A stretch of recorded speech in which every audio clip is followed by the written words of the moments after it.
Hello everyone, welcome to online platform of Abhinav Science Academy.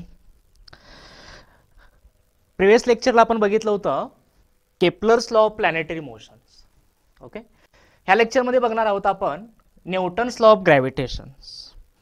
1619 मध्ये Kepler's law of planetary मोशनची theory derive झाली. त्याच्यानंतर 1687 मध्ये न्यूटन्सने तीच थेअरी अंमलात आणली.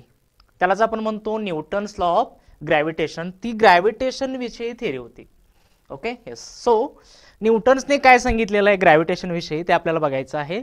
आणि त्यांचा एक gravitational force of attraction law खूप फेमस आहे, जो आपण एव्हरीडे लाईफमध्ये यूज करतो.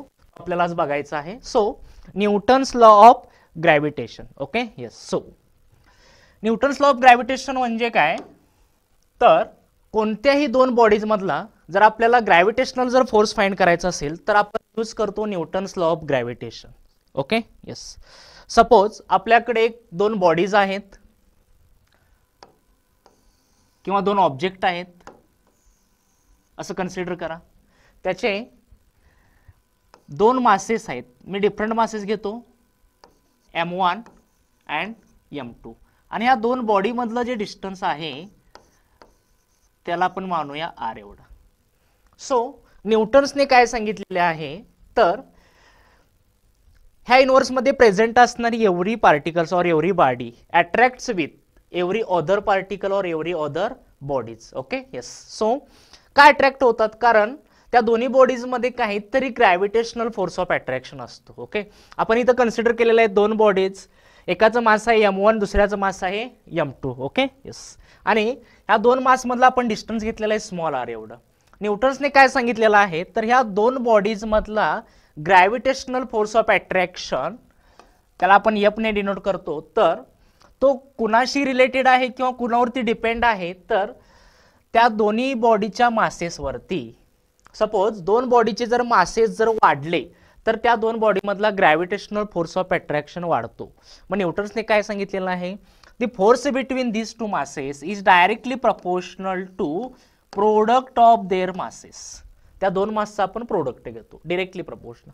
ओके, आपण या दोन बॉडी मधला डिस्टन्स जर कमी जास्त केलं तर त्याचा सुद्धा इफेक्ट त्या ग्रॅव्हिटेशनल फोर्स वरती पडतो. म्हणजे फॉर एक्झाम्पल या दोन्ही बॉडी मधला डिस्टन्स जर कमी केलं तर त्याच्यामधला ग्रॅव्हिटेशनल फोर्स ऑफ अट्रॅक्शन वाढतो, आणि डिस्टन्स जर आपण वाढवलं तर त्याच्यामधला ग्रॅव्हिटेशनल फोर्स ऑफ अट्रॅक्शन कमी होतो. म्हणजे फोर्स आणि ह्या डिस्टन्स रिलेशन कसं आहे, तर inversely proportional. So we can say that F is proportional to 1/r². Okay, so न्यूटन्सने काय सांगितलेलं आहे, तर force of attraction between these two masses is inversely proportional to square of distance between these two masses. Okay, and from these two masses or from these two equation we can write as force is proportional to m1 m2 upon r². Okay, yes. And here proportionality constant is F is equal to g m1 m2 upon r². Okay, this formula or this equation gives the gravitational force of attraction between two masses, let's say m1 and m2, separated by distance small r. Okay, yes. And here g be the universal gravitation constant. Universal gravitational constant. त्याची value किती आहे, तर g is equal to 6.67 into 10⁻⁻11 newton metre square per kg². Okay, yes. ही आहे त्याची value in newton metre square per kg². g be the universal gravitation constant. Okay, yes. So basically त्याची definition काय होते, तर force of attraction between any two masses is directly proportional to the product of their masses and inversely proportional to square of distance between them. Okay, and we get final formula F is equal to g m1 m2 upon r². Okay yes, this is about the Newton's law of gravitation. म्हणजे तुम्हाला दोन bodies आहेत तुमच्याकडे आणि त्या दोन बॉडीजचे masses माहित आहेत M1 आणि M2 आणि त्या दोन बॉडीमधलं डिस्टन्स जर माहित असेल तर तुम्ही त्या दोन बॉडीमधला gravitational force of attraction find करू शकता. आपल्याकडे जी ची व्हॅल्यू तर ऑलरेडीच आहे, त्याला आपण म्हणतो universal gravitational constant 6.67 into 10⁻⁻11 newton metre square per kg square. Okay yes, so आपल्याला याच्या थोड्या प्रॉपर्टीज डिस्कस करायच्या आहेत. आपण म्हणतो की दोन बॉडीज मधला अट्रॅक्टिव्ह फोर्स ग्रॅव्हिटेशनल फोर्स हा अट्रॅक्टिव्ह फोर्स असतो. ओके, अजून काय त्याच्या प्रॉपर्टीज असू शकतात ते आपल्याला डिस्कस करायचं आहे. So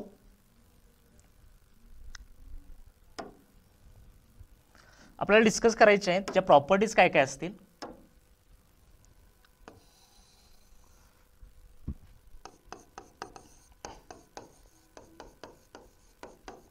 properties of gravitational force.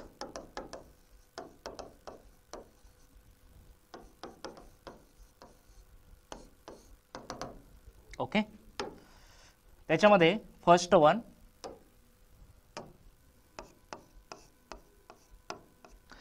Gravitational force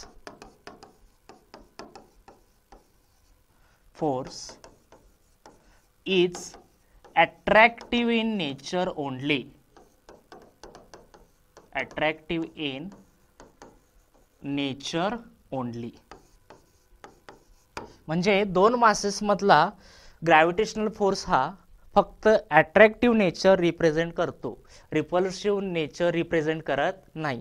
while electrostatics force म्हणजे दोन चार्ज मधला फोर्स हा अट्रॅक्टिव्ह नेचर पण शो करतो आणि रिपल्सिव्ह नेचर पण शो करतो. अट्रॅक्टिव्ह नेचर कधी शो करतो, जर दोन चार्जेस जर लाईक असतील, लाईक म्हणजे जर सेम असतील तर. फॉर एक्झाम्पल एक पॉझिटिव्ह चार्ज एक पॉझिटिव्ह चार्ज आहे, त्या दोन्हीमध्ये काय असतं, रिपल्शन असतं. और एक निगेटिव्ह चार्ज एक निगेटिव्ह चार्ज, त्याच्यामध्ये काय असतं, रिपल्शन असतं. बट आपण ज्यावेळी पॉझिटिव्ह आणि निगेटिव्ह चार्ज एकत्र घेतो त्याच्यामध्ये काय असतं, अट्रॅक्शन असतं. म्हणजे इलेक्ट्रोस्टॅटिक्स फोर्स हा बोथ नेचर रिप्रेझेंट करतो, which is nothing but attractive force और repulsive force. But gravitational force represent only attractive in nature. Okay, yes. Second property is that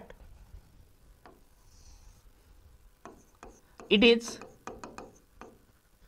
weakest force. म्हणजे ह्या युनिवर्स मध्ये चार fundamental forces present आहेत जे की फक्त स्वतःवरती डिपेंड आहेत, दुसऱ्यावरती डिपेंड नाहीत. त्याच्यामध्ये कोणते कोणते, तर gravitational force, the force between any two masses. Second one electrostatics force, the force between any two charges. Then strong nuclear force and weak nuclear force. या चार फोर्स मध्ये सगळ्यात वीकेस्ट फोर्स कोणता असेल तर ग्रॅव्हिटेशनल फोर्स म्हणतो आपण त्याला. Okay yes, for example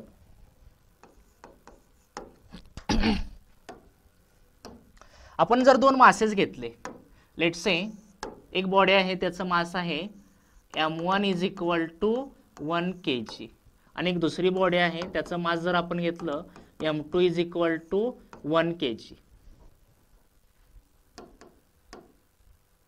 1 kg आणि या दोन बॉडी मधलं आपण डिस्टन्स जर घेतलं 1 मीटर, तर या दोन्ही बॉडी मधलं ग्रॅव्हिटेशनल फोर्स ऑफ अट्रॅक्शन किती असेल,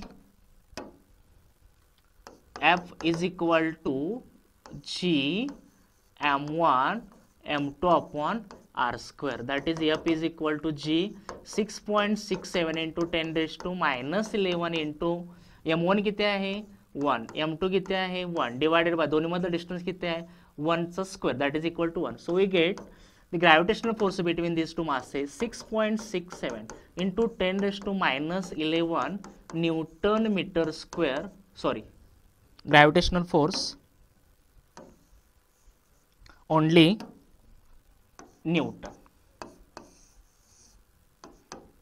ओके येस, आता तुम्ही बघितलं असाल की ह्या दोन बॉडीज मधला मासेस आपण किती घेतलेले आहे 1 kg 1 kg, या दोन्ही मधलं डिस्टन्स किती घेतलेलं आहे 1 मीटर. तर ह्या दोन्ही मधला फोर्स किती रिप्रेझेंट करतो 6.67 into 10⁻11 न्यूटन. -11 म्हणजे ही खूपच निग्लिजिबल व्हॅल्यू आहे ना, म्हणजे 0.00000 समथिंग 667. ओके येस, म्हणजे हा खूपच कमी फोर्स आहे. तुम्ही जरी बॉडीचे जरी मासेस जरी वाढवले तरी अप्रॉक्सिमेटली हा 0.00 मध्येच असेल. सो म्हणून त्याला आपण म्हणतो gravitational force it is a weakest force किंवा निग्लिजिबल फोर्स, ही त्याची सेकंड प्रॉपर्टीज आहे. Then third property,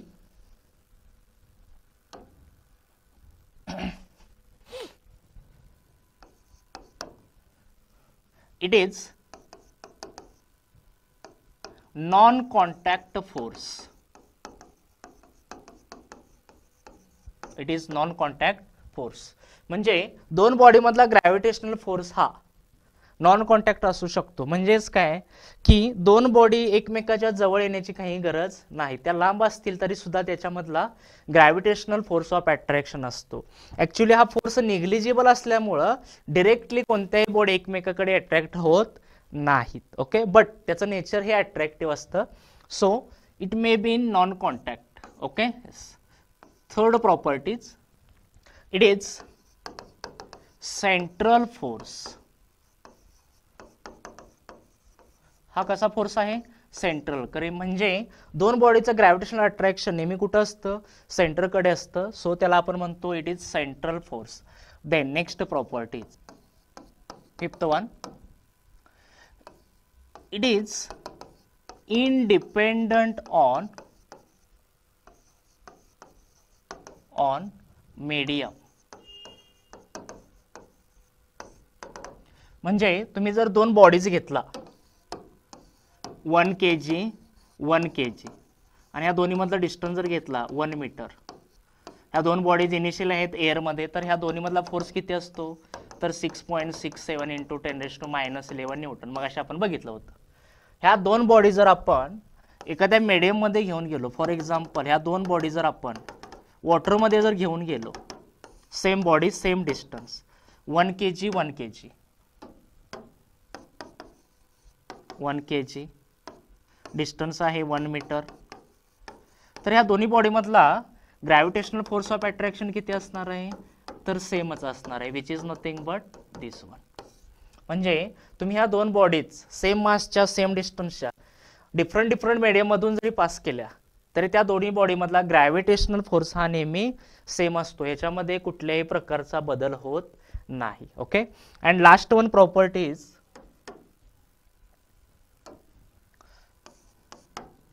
the gravitational force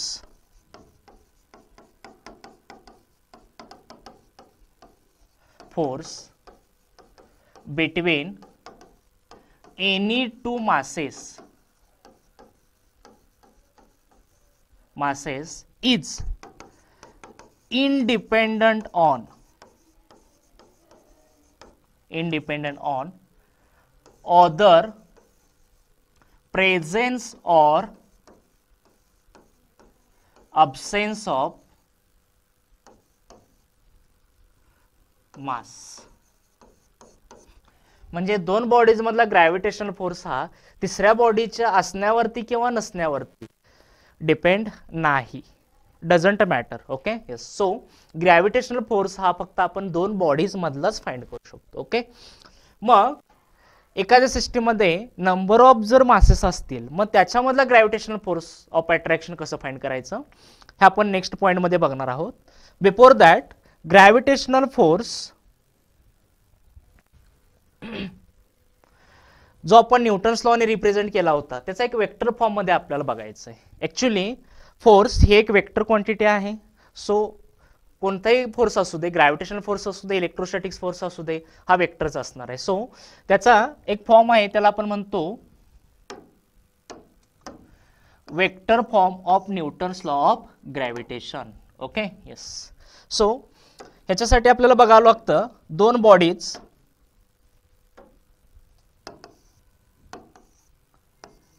let's say m1 and m2 separated by distance r. ठीक आहे, yes.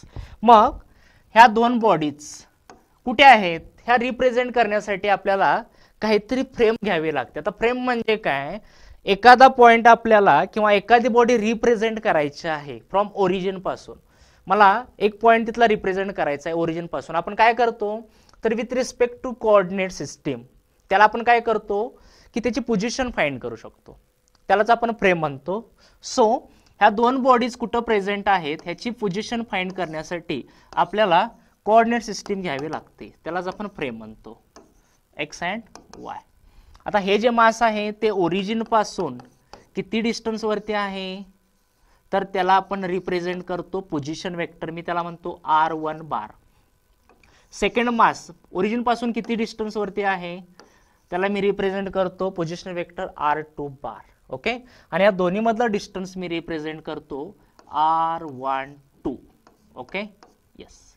So according to Newton's law दोन body मधला हा gravitational attractive force असतो, म्हणजे ही बॉडी जेवढं ह्याच्यावरती फोर्स ऍक्ट करते तेवढंच हे बॉडी ह्याच्यावरती फोर्स ऍक्ट करते.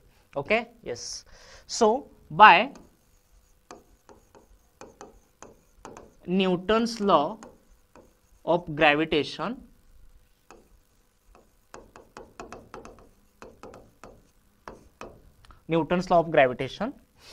ही बॉडी याच्यावरती फोर्स ऍक्ट करते, म्हणजे force act on second body due to first body, त्यालाच फक्त आपण वेक्टर फॉर्म मध्ये म्हणजे बारने रिप्रेझेंट करतो, is equal to G m1 m2 upon ह्या दोन्ही बॉडी मधलं डिस्टन्स किती आहे तर आपण घेतलेलं आहे r12.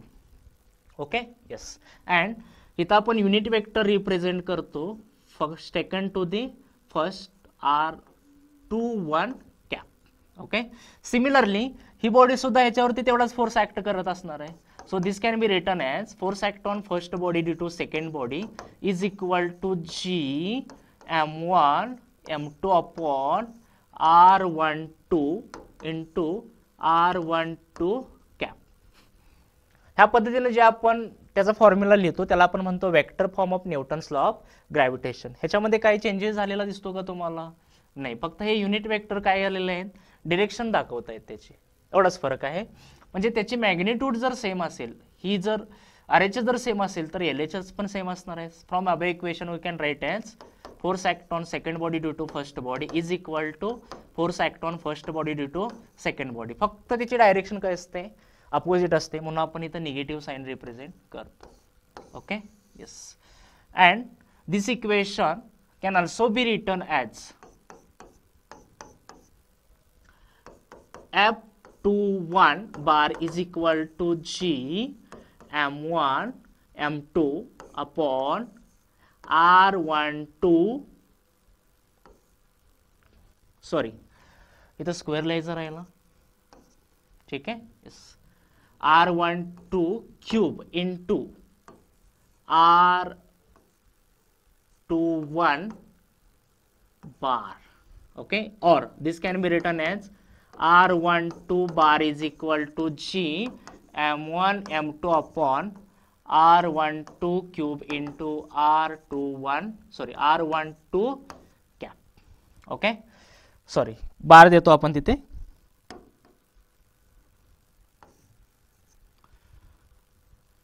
हा क्यूब आहे. ओके, आपण वेक्टर फॉर्म जर काढून टाकला तर ह्या r ला एक r कॅन्सल होईल, म्हणजे r² होईल. हा फॉर्म आपण ह्या फॉर्म मध्ये पण लिहू शकतो, त्याला आपण म्हणतो vector form of Newton's law of gravitation. Okay, yes. So next आपल्याला बघायचं आहे gravitational force due to system of masses. आताच आपण जस्ट बघितलं की दोन बॉडी मधला ग्रॅव्हिटेशनल फोर्स आपण फाइंड करू शकतो by using Newton's law of gravitation. मग एखाद्या बॉडीमध्ये जर नंबर ऑफ जर मासेस असतील मग त्याच्यामधला ग्रॅव्हिटेशनल फोर्स ऑफ अट्रॅक्शन कसं फाइंड करायचं, ओके, तेच आपल्याला बघायचं आहे. सो एक सिस्टीम आहे असं कन्सिडर करा, ह्याच्यामध्ये n नंबर ऑफ मासेस आहेत. ओके, मी एक स्पेसिफिक मास घेतो कॅपिटल M एवढा, ह्याच्याभोवती n नंबर ऑफ मासेस आहेत, let's say m1 m2 m3 dot dot dot dot mn. From this mass at a distance r1 r2 r3 and rn. Okay, so हे जे मास आहे ह्याच्यावरती act होणार आपल्याला force काढायचा आहे, ग्रॅव्हिटेशनल फोर्स. आता ह्या मासवरती कोण कोण फोर्स ऍक्ट करणार आहे, तर हे पण मास ग्रॅव्हिटेशनल फोर्स ऍक्ट करत असणार आहे. ओके, हे पण मास त्याच्यावरती ग्रॅव्हिटेशनल फोर्स ऍक्ट करत असणार आहे, हे पण मास त्याच्यावरती ग्रॅव्हिटेशनल फोर्स ऍक्ट करत असणार आहे. Okay, yes. आणि असे n नंबर ऑफ मास असतील तर ते पण त्याच्यावरती ग्रॅव्हिटेशनल फोर्स ऑफ अट्रॅक्शन किंवा फोर्स ऍक्ट करतील.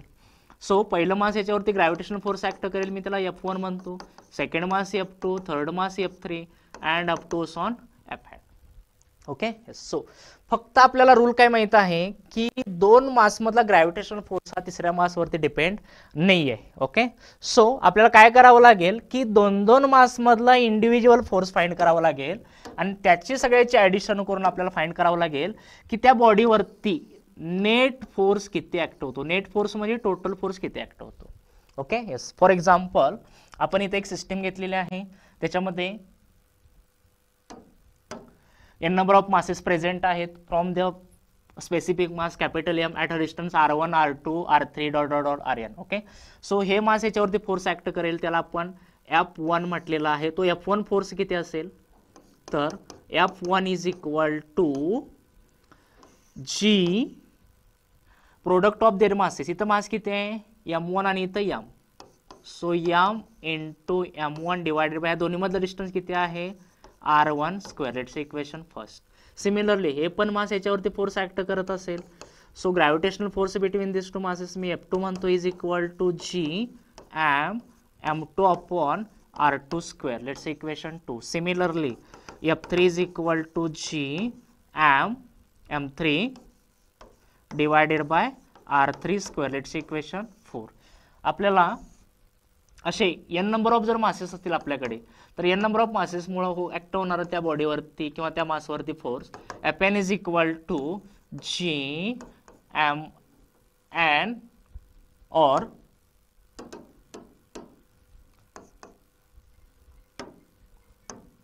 G Mn divided by Rn square. So ह्याच्यावरती ऍक्ट होणारा नेट फोर्स काढायचा आहे. काय करावं लागेल आपल्याला सगळ्या फोर्सची ऍडिशन करावं लागेल. So from equation 1 2 3 and 4 the net force, net म्हणजे total force acts on the mass capital M is given by F net is equal to F1 plus F2 plus F3 plus and up to on plus and up to on plus Fn. ज्या आपण F2, F1, F2, F3 च्या values find केलेल्या आहेत त्या त्याच्यामध्ये जर आपण put केलं तर we get final equation net force act on this capital M mass. ठीक आहे. येस. सो आपल्याला याच्यावरचे एक्झाम्पल्स बघायचे आहेत, ते एक्झाम्पल्स आपण कंटिन्यू करूया. ओके. See example. आपल्याकडे एक सिस्टीम आहे आणि त्या सिस्टीम मध्ये टोटल एक 3 मासेस आहेत M, M आणि कॅपिटल M. ओके. ह्या दोन मास मधलं डिस्टन्स आहे R एवढं, ह्या दोन मास मधलं डिस्टन्स आहे R एवढं. आपल्याला फाइंड करायचं आहे कॅपिटल M मासवरती ऍक्ट होणारा ग्रॅव्हिटेशनल फोर्स किती असेल. सो आपल्याला काय करावं लागेल टोटल सिस्टीम मध्ये किती मासेस आहेत ते चेक करावं लागेल. त्याच्यानंतर इंडिव्हिज्युअल मास त्या मासवरती किती फोर्स ऍक्ट करतो ते फाइंड करावं लागेल आणि फायनली सगळ्या फोर्सची ऍडिशन करावी लागेल आणि आपल्याला भेटेल मग त्या बॉडीवरती ऍक्ट होणारा नेट फोर्स किंवा टोटल फोर्स किती आहे. आता याच्यामध्ये टोटल 3 मासेस आहेत. आपल्याला फाइंड करायचं आहे कॅपिटल M मासवरती ऍक्ट होणारा ग्रॅव्हिटेशनल फोर्स किती असणार. ओके. येस. सो याच्यावरती कोण कोण फोर्स ऍक्ट करणार आहे, हे पण मास, हे पण मास. मी याला पोझिशन देतो, पोझिशन 1 आणि पोझिशन 2. ओके. हे पोझिशन 1 वाला मास याच्यावरती फोर्स ऍक्ट करेल, ग्रॅव्हिटेशनल फोर्स ऑफ अट्रॅक्शन असतं. सो डायरेक्शन इकडे असेल, मी त्याला F1 बार म्हणतो. सिमिलरली हे पण मास याच्यावरती ग्रॅव्हिटेशनल फोर्स ऍक्ट करेल इकडे. ओके. त्याला मी F2 बार म्हणतो. सो आपल्याला F1 आणि F2 फाइंड करावं लागेल due to mass M and M at a particular distance. Okay. So first position वाला मास ग्रॅव्हिटेशनल फोर्स ऍक्ट करेल, मी त्याला F1 म्हणलेला आहे इज इक्वल टू किती फोर्स ऍक्ट करणार आहे ते तर G M अपॉन त्या दोन्ही मधलं डिस्टन्स किती आहे R चा square. It's equation first. Similarly second mass पण त्याच्यावरती ग्रॅव्हिटेशनल फोर्स ऍक्ट करेल, ती किती करणार आहे तर F2 is equal to G M M divided by ह्या दोन्ही मधला डिस्टन्स किती आहे टोटल, इथून आहे आर, इथून आहे r plus r, 2r square that is equal to 4r square. Let's equation 2.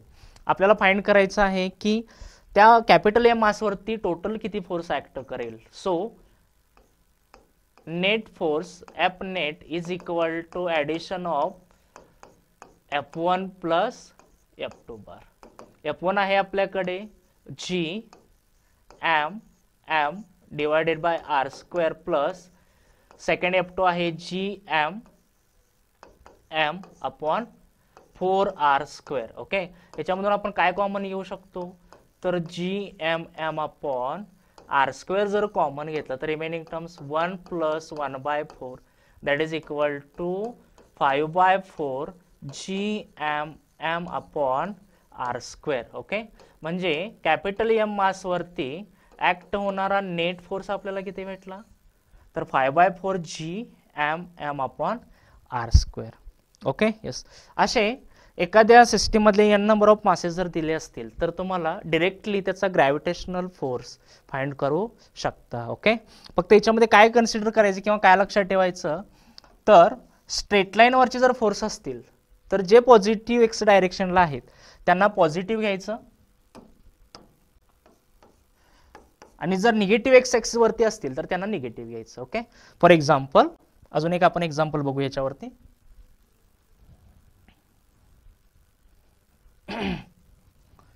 तर एक सिस्टीम आहे एक्झाम्पल नंबर 2. त्या सिस्टीम मध्ये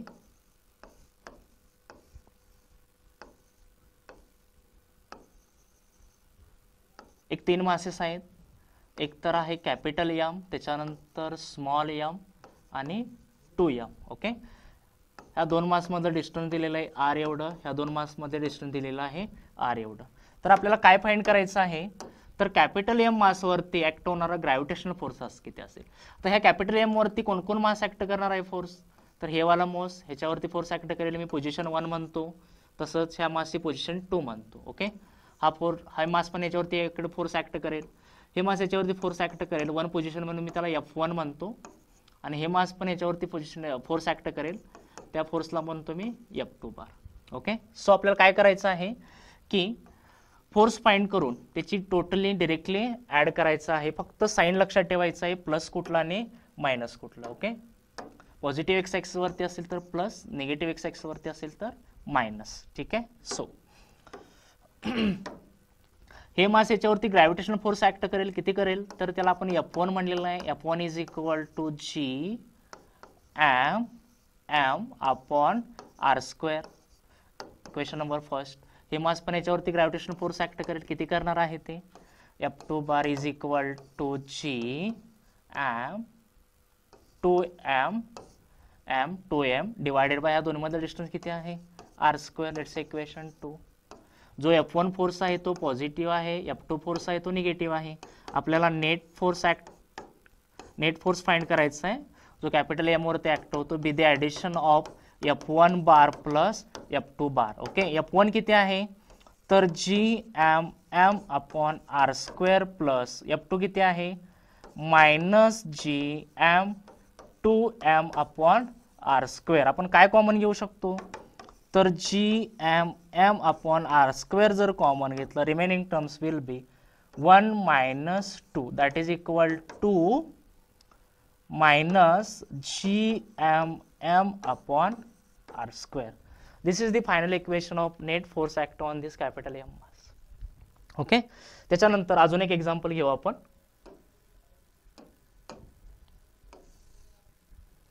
अशीच एक सिस्टीम आहे, त्याच्यामध्ये टोटली 3 मासेस आहेत, कॅपिटल एम आणि एम. ह्या दोन्ही मधला डिस्टन्स आहे r एवढं, ह्या दोन्ही मधला डिस्टन्स आहे r एवढं. सो याच्यावरती ऍक्ट होणारा आपल्याला ग्रॅव्हिटेशनल फोर्स फाइंड करायचा आहे. कोण ग्रॅव्हिटेशनल फोर्स ऍक्ट करेल याच्यावरती, तर हे पण मास याच्यावरती ग्रॅव्हिटेशनल फोर्स ऍक्ट करेल डायरेक्शन इकडे, हे पण मास याच्यावरती ग्रॅव्हिटेशनल फोर्स ऍक्ट करेल डायरेक्शन इकडे. ओके, हे फर्स्ट पोझिशनचा मास आहे म्हणून मी त्याला फोर्स F1 म्हणतो, हे सेकंड पोझिशनचा मास आहे म्हणून मी त्याला फोर्स F2 म्हणतो. Okay, yes. सो ह्या डायरेक्शनला जो फोर्स आहे त्याला आपण पॉझिटिव्ह घेतो, ह्या डायरेक्शनला त्याला आपण निगेटिव्ह घेतो. ओके, सो हे मास याच्यावरती ग्रॅव्हिटेशनल फोर्स ऍक्ट करेल. किती फोर्स ऍक्ट करेल ते, तर F1 इज इक्वल टू ह्या दोन्ही मधला प्रोडक्ट G, ह्या दोन्ही मधला प्रोडक्ट M अपॉन ह्या दोन्ही मधला डिस्टन्स किती आहे R². It's equation first. Similarly हे पण याच्यावरती फोर्स ऍक्ट करेल. F2 bar is equal to G M divided by ह्या दोन्ही मधला डिस्टन्स किती आहे R². It's equation 2. Okay. F1 जो फोर्स आहे तो आहे पॉझिटिव्ह, F2 फोर्स आहे तो निगेटिव्ह. ओके. आणि आपण ह्या दोन्हीची जर ऍडिशन केली तर इकडे बघा हे दोन्ही फोर्सची मॅग्निट्यूड सेम दिसते, बट डायरेक्शन अपोजिट आहे, ते एकमेकाला काय होतील, कॅन्सल आउट होतील. So net force act on this capital M mass is equal to 0. Okay. ह्यालाच आपण म्हणतो symmetric case. Symmetric case. Okay. Yes. म्हणजे आपल्याला ह्याच्यावरून एवढं तर लक्षात आलं की कोणत्याही सिमेट्रिक केसमध्ये सेंटरचा जो फोर्स असतो किती असतो, 0 असतो. ओके. आता इथे बघा सिमेट्रिक केस म्हणजे काय, तर दोन्ही साईडचे मासेस सेम असायला पाहिजेत आणि डिस्टन्स सेम असायला पाहिजे. सिमेट्रिक केसमध्ये सेंट्रलचा फोर्स किती असतो, 0 असतो. मग ती सिमेट्रिक केस कोणतीही असू शकते. फॉर एक्झाम्पल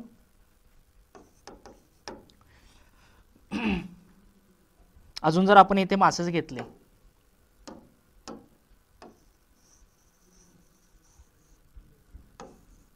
इथं कॅपिटल M 2M ह्या दोन्ही मधला डिस्टन्स आहे R, ह्या दोन्ही मधला डिस्टन्स आहे R, ह्या दोन्ही मधला डिस्टन्स आहे R, ह्या दोन्ही मधला डिस्टन्स आहे R. आपल्याला फाइंड करायचं आहे ह्या कॅपिटल M मासवरती ऍक्ट होणारा फोर्स किती असेल. तर याच्यावरती कोण कोण फोर्स ऍक्ट करणार आहे, हे पण मास करेल, हे पण मास करेल, हे पण मास करेल, हे पण मास करेल. आता दोन्ही साईडला तुम्हाला सिमेट्रिक केस दिसते का, तर दिसते. इथं मास आहे M distance same, distance same. इथं मास आहे 2M distance same. So symmetric case आहे म्हणजे याच्यावरती ऍक्ट होणारा नेट फोर्स किती असणार आहे, is equal to 0. That's it. Okay. Yes. So नेहमी लक्षात ठेवा कोणतीही सिमेट्रिक केस असू दे त्याच्यावरती ऍक्ट होणारा नेट फोर्स हा किती असणार आहे, तर 0 असणार आहे. ओके. येस. सिमेट्रिक केस अशा कोणत्याही असू शकतात. Gravitational force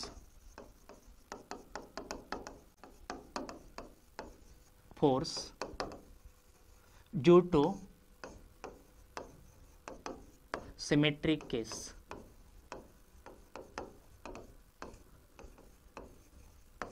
okay. आता आपण दोन सिमेट्रिक केस बघितल्या होत्या, त्याच्यामधून सिमेट्रिक केस एक इक्विलॅटरल ट्रायंगल पण असू शकतो. त्या इक्विलॅटरल ट्रायंगलच्या कॉर्नरवरती सेम मासेस जर असतील M तर इक्विलॅटरल ट्रायंगल म्हणजे त्याची साइड्स पण सेम असणार आहे. आपण जर R घेतली, ओके, आणि सेंटरला आपण एखादं एक कॅपिटल M एवढं मास घेतलं, तर याच्यावरती ऍक्ट होणारा ग्रॅव्हिटेशनल फोर्स किती असणार आहे, तिन्ही मास पुळं.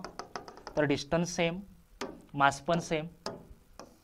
So net gravitational force F on capital M is equal to 0. Okay. Square जरी असेल तरी त्याच्यासाठी पण तेच असणार आहे. स्क्वेअर असेल त्याच्या कॉर्नरवरती जर सेम मासेस जर असतील M ओके. स्क्वेअर म्हटल्यानंतर साइड्स पण सेम असणार आहेत. सो आपण एखादं कॅपिटल M एवढं मास सेंटरला जर घेतलं तर त्याच्यावर ते ऍक्ट होणारे जर आपण फोर्सेस जर फाइंड केले तर प्रत्येक मासचं डिस्टन्स ते मास पण सेम आहे.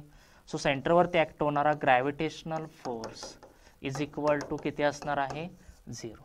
म्हणजे एव्हरी सिमेट्रिक केसमध्ये सेंट्रलचा ग्रॅव्हिटेशनल फोर्स 0 असतो, हे नेहमी लक्षात ठेवायचं. ओके. येस.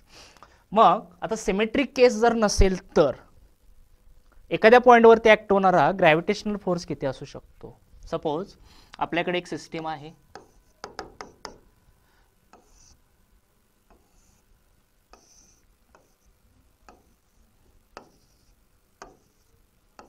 एक सिस्टीम आहे, ह्याच्यावरती ऍक्ट होणारा या सिस्टीम मध्ये मासेस आहेत M आणि इथं आहे कॅपिटल M मास.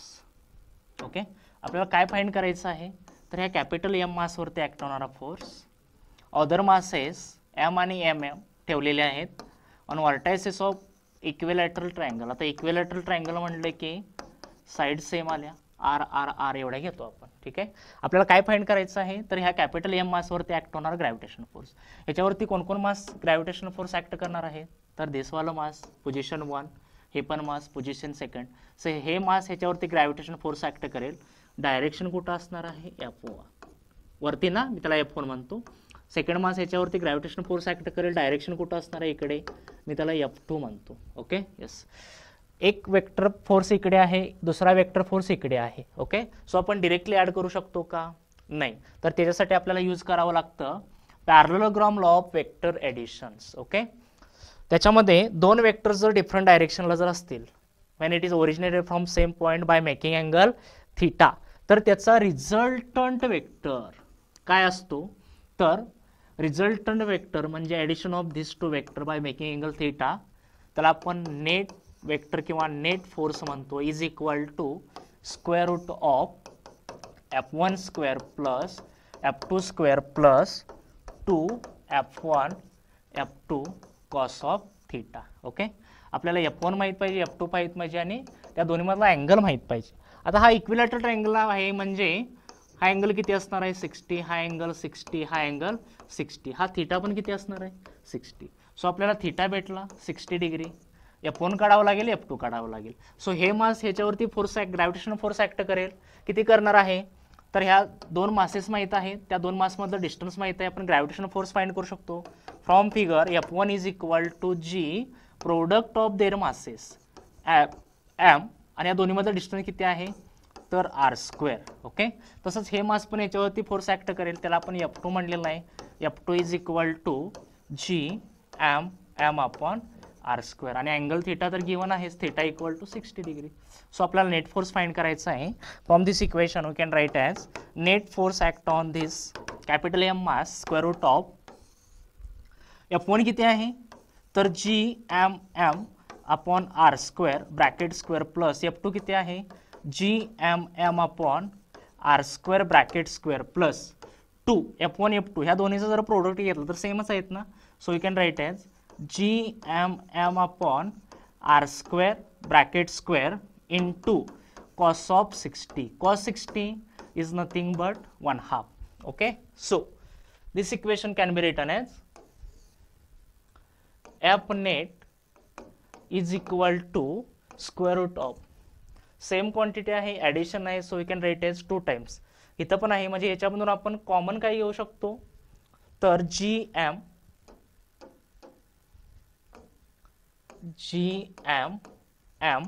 Upon R square bracket square, स्क्वेअरला स्क्वेअर रूट गेलं तर बाहेर येऊ शकतो. Remaining terms will be 1 plus 1 plus ह्या 2 ला 2 get cancel 1, that is equal to √3 GM upon R square. So net force act on this capital M mass placed at one of the vertices of equilateral triangle. Okay yes is equal to √3 GM upon R square. आपण ह्या मासला उचलून जर इकडे ठेवलं आणि हे मासला जर इकडे ठेवलं तर काय फरक पडणार आहे का, मासेस पण सेम आहेत, डिस्टन्स पण सेम आहे, मग त्याच्यावरती ऍक्ट होणार ग्रॅव्हिटेशनल फोर्स पण काय असणार आहे, सेम असणार आहे. ओके यस आताच आपण बघितलं gravitational force of attraction between system of masses, त्याच्यावरचे आपल्याला काही एक्झाम्पल डिस्कस करायचे आहेत.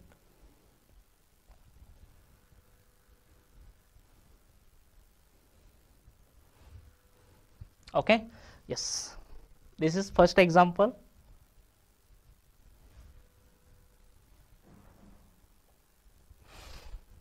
Example काय बघा, two objects of equal masses placed at a certain distance from each other, okay, with a force of capital F. If 1/3 mass of one object is transferred to the other object, then the net force will be. हा कशाला question विचारलेला आहे बघा, तर JEE men's 2020 जून साठी विचारलेला आहे, आणि याच्यामध्ये ऑप्शन्स पण दिलेले आहेत. First option 2F/9, 16/9F, 8/9F और F. ओके येस सो किती सिंपल क्वेश्चन आहे बघा. काय म्हणलेलं आहे त्याने, 2 ऑब्जेक्ट्स. ओके ऑब्जेक्ट्स म्हणजे आपल्याला 2 बॉडीज घ्यावे लागतील. इक्वल मासेस म्हणजे 2 बॉडीचं मासेस त्याने काय म्हटलेलं आहे, इक्वल आहे. मी म्हणतो एम आणि M. Okay place at a certain distance. Distance त्याने काय सांगितलेलं आहे का, नाही, फक्त म्हटलेलं आहे सर्टन डिस्टन्स, मी आर एवढं मानतो त्याला. ओके फ्रॉम इच अदर एकमेकांच्या पासून. Okay with the force of F, ह्या दोन्ही मधला ग्रॅव्हिटेशनल जो फोर्स ऑफ अट्रॅक्शन आहे तो त्याने किती मांडलेला आहे, तर कॅपिटल एफ एवढा. किती असणार आहे तो according to Newton's gravitational law, तर G M M upon R square. It's equation first. पुढे काय म्हटलेलं आहे बघा, if 1/3 mass of one object, म्हणजे एका ऑब्जेक्ट मधलं 1/3 mass is transfer to the other object, म्हणजे हे एका मास मधलं किंवा एका ऑब्जेक्ट मधलं 1/3 जे मास आहे ते काय केलेलं आहे, कट केलेलं आहे आणि दुसऱ्या बॉडीमध्ये ट्रान्सफर केलेलं आहे. सो काय होईल, ह्या बॉडीचं मास कमी होणार आहे आणि ह्या बॉडीचं मास वाढणार आहे. ओके, ऍक्च्युली त्या दोन बॉडीचा प्रोडक्ट असल्यामुळं ग्रॅव्हिटेशनल फोर्स वरती इफेक्ट होतो. आता तुम्ही म्हणणार काय, इथलंच कट करून तिकडे टाकलेलं आहे, त्या दोन्ही मासचे ऍडिशन करत नाही आपण, त्या दोन्ही मासचा प्रोडक्ट घेतो. सो प्रोडक्ट हा डिफरंट क्वांटिटीचा डिफरंटच असणार आहे. ओके, सो इनिशियली मास एम एवढं होतं, त्याच्यामधला फोर्स एफ एवढा होता. आता थोडंसं मास इकडे ट्रान्सफर केलेलं आहे, तर मग त्याच्यामधला ग्रॅव्हिटेशनल फोर्स किती असणार आहे, इकडे किती मास ट्रान्सफर केलं त्यांनी, तर इनिशियली मास आहे एम मधून किती ट्रान्सफर केलं, तर 1/3, म्हणजे इनिशियल आहे ते m/3 मास इकडे ट्रान्सफर केलं. मग इथे किती मास राहिलं, तर m' is equal to m minus m/3 that is equal to 2m/3. Okay, म्हणजे ह्याच्यावरती राहिलेलं मास किती असणार आहे, m' is equal to 2m/3. इकडे ट्रान्सफर केलं म्हणजे ह्याच्यामध्ये ऍडिशन झालं, म्हणजे ह्याचं नेव मास काय असणार आहे, m' is equal to m plus m/3 that is equal to 4m/3. Okay, so आपल्याला नेव मासेस भेटले, त्याने डिस्टन्स मध्ये काय चेंजेस केलंय काय नाही. मग आपल्याला नेव फोर्स काय भेटेल, तर मी त्याला म्हणतो f' is equal to g, हे मास किती आहे 2m/3 इंटू सेकंड वाला मास किती आहे 4m/3 डिवायडेड बाय डिस्टन्स मध्ये काही चेंज केलेला नाहीये, r² as it is. So this can be written as 4 into 2 8 divided by 9. Okay, m, this g as it is m divided by r². Okay, हे gmm upon r² म्हणजेच काय आहे, capital F. So आपण असं पण लिहू शकतो, तर new force f' is equal to 8/9 into F. Okay, so आपल्याला भेटलेला आहे फायनल आन्सर. नेम फोर्स काय असेल दोन्ही मास मधला, तर 8/9 इंटू एफ, म्हणजे फोर्स चेंज झालेला आहे, एवढं तरी आपल्याला समजलं. याच्यामध्ये ऑप्शन नंबर 3. Okay, yes. असंच आपल्याकडे एक दुसरा क्वेश्चन आहे regarding gravitational force between system of masses. तर क्वेश्चन काय आहे, question is that a system consist of 3 particles. 3 particles आहेत सिस्टीम मध्ये एका, इच ऑफ मास m1, एकाच मास किती आहे m1, दुसऱ्याचं पण तेवढंच असणार आहे, तिसऱ्याचं पण तेवढंच असणार आहे. Placed at corners of an equilateral triangle of side l/3, म्हणजे आपल्याला एक इक्विलॅटरल ट्रायंगल फाइंड करावं लागेल किंवा ड्रॉ करावं लागेल. सो इक्विलॅटरल ट्रायंगल असा ट्रायंगल ज्याचे प्रत्येक साइड ही सेम असते, अँगल पण सेम असतो, त्याला आपण इक्विलॅटरल ट्रायंगल म्हणतो. ओके, सो इक्विलॅटरल ट्रायंगलच्या कॉर्नर्स वरती किती किती मास अटॅच केलेले आहेत, तर m1 m1 m1 m1. Okay, आणि एका साइडचं डिस्टन्स किती दिलेलं आहे त्यांनी, l/3 l/3. दुसऱ्या पण साइडचं तेवढंच असणार आहे l/3, तिसऱ्या पण साइडचं तेवढंच असणार आहे l/3. Okay, yes. Next, a particle of mass m2 is placed at the mid point of any one of the side. Okay, of the triangle, म्हणजे ट्रायंगलच्या कुठल्या तरी एका साइडला च्या मिड पॉइंटला एक m2 एवढं मास ठेवलेला आहे त्यांनी. मी एक साइड घेतो, ह्याचा मिड पॉइंट इथे आहे, इथं त्यांनी मास ठेवलेला आहे m2 एवढं. Okay, yes. Due to the system of particles the force acting on m2 is, ह्या सिस्टीम ऑफ पार्टिकलच्या मासमुळे ह्या m2 मासवरती ऍक्ट होणारा ग्रॅव्हिटेशनल फोर्स फाइंड करायचा आहे. सो आपण मगाशीच बघितलं होतं, आपण ते एक मास कन्सिडर करतो आणि ह्या मासच्या भोवती अदर कुठले कुठले मासेस आहेत आणि त्याच्यामुळे त्याच्यावरती ऍक्ट होणारा ग्रॅव्हिटेशनल फोर्स किती आहे ते आपल्याला फाइंड करावं. ओके, सो ह्या मासच्या भोवती कोणते कोणते फोर्सेस आहेत, हा M1 आहे, हा M1 आहे, हा M1 आहे. मासेस तर माहिती आहेत आपल्याला, या दोन पार्टिकल मधलं मास M1 M2 M1 M2 M1 M2. Distance माहित आहे, इथून डिस्टन्स किती असणार आहे ते बघा. हे टोटल आहे L/3 म्हणजे ह्या किती असणार आहे L/6. हे पण किती असणार आहे L/6. ओके, मास सेम आहे, डिस्टन्स पण सेम आहे. मग ह्या दोन्ही मासमुळे ऍक्ट होणारा त्याच्यावरती जो फोर्स असणार आहे तो इक्वल अँड अपोजिट असणार आहे ना. म्हणजे हा फोर्स एकमेकाला काय होईल, कॅन्सल आउट होईल. म्हणजे फक्त हे एकच मास असं असणार आहे की त्याच्यावरती ग्रॅव्हिटेशनल फोर्स ऍक्ट करेल. ओके, आणि त्याची डायरेक्शन कुठं असणार आहे, इकडं असणार आहे. सो आपल्याला काय करावं लागेल, मासेस तर माहित आहेत, हे आहे M1 आणि हे आहे M2. फक्त ह्या दोन्ही मधलं डिस्टन्स आपल्याला फाइंड करावं लागेल. सो डिस्टन्स कसं फाइंड करायचं, बाय युजिंग पायथागोरस थेरम. आपल्याला हे डिस्टन्स माहिती आहे L/3, हे डिस्टन्स माहिती आहे, हे डिस्टन्स काढायचं आहे. Okay, from figure. Okay, by Pythagoras L/3 square is equal to L/6 square plus या डिस्टन्सला मी x म्हणतो, ते x आपल्याला काढायचं आहे x square. Okay, so from this equation L square upon 9 is equal to L square upon 36 plus x square. So x square is equal to L square upon 9 minus L square upon 36. काय common घेऊ शकतो आपण, L square upon 9 जर common घेतलं तर 1 minus 1/4. Okay, that is equal to 3/4. Okay, so आपल्याला x square distance किती भेटलं, x square is equal to L square upon 9 into 3/4. Okay, so get cancel 3 into 3, that is equal to x square is equal to L square upon 12. Okay, yes, आपल्याला distance भेटलं, masses माहित आहेत. So आपण त्याच्यावरती act होणार gravitational force act find करू शकतो. So gravitational force act on second mass due to only M1 mass is equal to G, त्या दोन्हीचा प्रोडक्ट M1 M2 अपॉन ह्या दोन्ही मधला डिस्टन्सचा स्क्वेअर x स्क्वेअर आपण ऑलरेडीच फाइंड केलेला आहे, which is nothing but L square upon 12 वरती गेलं. So force act on second mass due to first mass is equal to 12 G M1 M2 upon L square. Okay, this is the final formula when gravitational force act on these other masses on mass M2, which is nothing but